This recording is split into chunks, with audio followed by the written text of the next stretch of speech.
Nurullah has committed his CV to many companies, but unfortunately none of them accept him. He was out of luck.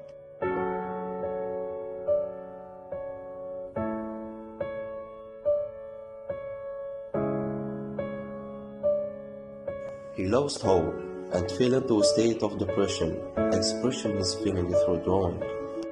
One day, while watching many reels, he suddenly came across a video of a CNC Plotter machine.